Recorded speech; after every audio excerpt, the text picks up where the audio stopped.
วริวหาปูราปาริปุเรนติสังขรังเอวะเมวะอิโตตินังเปตานังภุกปติสิตัง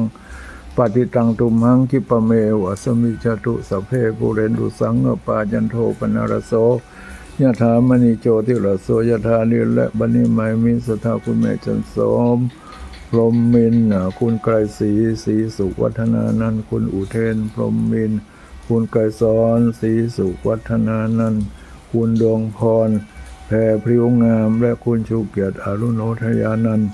พร้อมก็โดยครอบครัวและญาติสนิทมิตรสหายทุกคนได้มาร่วมเป็นเจ้าภาพ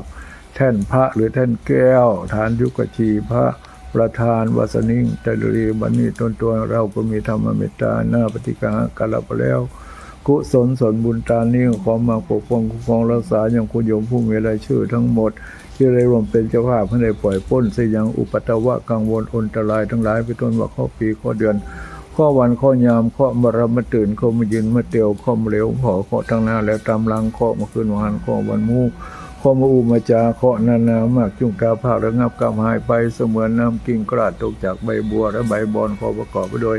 อายุปีอายุเดือนอายุวันอายุยามโชคปีโชคเดือนโชควันโชคยามอยู่มีชัยไปอะไรมีโชคไม่ลาภอาบชนะข้าเชิกสัตรูหมัวมีคิดอะไรสมนักกรรมกพัฒนาก็แล้วตนตัวได้อยู่กำจูบูชา